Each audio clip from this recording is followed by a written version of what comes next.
ഇത് ഞാൻ മറക്കത്തില്ല. Hey guys, നമ്മൾ മുട്ട്ര മലയിലേക്ക് ഷൂട്ടിന് ഇനി ആരും വരരുത്. വന്നു കഴിഞ്ഞാൽ അതേ ഞങ്ങളുടെ അവസ്ഥയാവും. വലിഞ്ഞേറി പട്ടി അണയ്ക്കുന്നതൊക്കെ അണച്ചിട്ടാണ് എല്ലാം ഇവിടെ ഷൂട്ടെടുക്കാൻ കയറി നിൽക്കുന്നത്. അപ്പോൾ അതിൻ്റെ വീഡിയോസ് ഞാൻ കാണിച്ചു തരാം. ഇതൊക്കെ മറ്റേ ഭയങ്കര ആവേശത്തോടെ കയറുന്ന ആൾക്കാർ അവസാനം പട്ടി അണയ്ക്കുന്നവരൊക്കെ എഴയുന്നുണ്ടായിരുന്നു ബാക്കിൽ. അപ്പോൾ എന്തായാലും നമുക്ക് അതിൻ്റെ ബിഹൈൻഡ് സീൻസ് ആണ്. Let's go guys.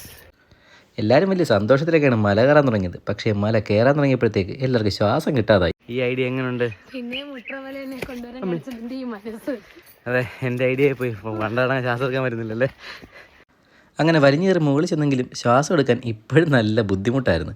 പിന്നെ വേറൊന്നുമല്ല, നല്ല ക്ലൈമറ്റ് ആയിരുന്നു. മഴയുടെ കുറച്ച് ഇതുണ്ടായതുകൊണ്ട് തന്നെ നമുക്കധികം വെയിലൊന്നും ഇല്ലാത്തതുകൊണ്ട് കുറേ നല്ല പിക്ചേഴ്സൊക്കെ എടുക്കാൻ പറ്റി. പിന്നെ ഇതാ എൻ്റെ അമ്മയെന്ന് വെച്ചാൽ ഒറ്റ ഓട്ടമായിരുന്നു. എന്തോ ഭാഗ്യത്തിന് പാറയിൽ വീണില്ല. വീണായിരുന്നെങ്കിൽ അന്ന് അവിടെ തീർന്നേനെ. എന്തായാലും നമ്മളിവിടെ കുറച്ച് പിക്ചേഴ്സ് എടുത്തിട്ടുണ്ട്. അപ്പോൾ ആ പിക്ചേഴ്സ് നിങ്ങളൊന്ന് കണ്ടുനോക്കിയിട്ട് നിങ്ങളുടെ അഭിപ്രായം എന്തായാലും കമൻറ്റ് ചെയ്യണേ.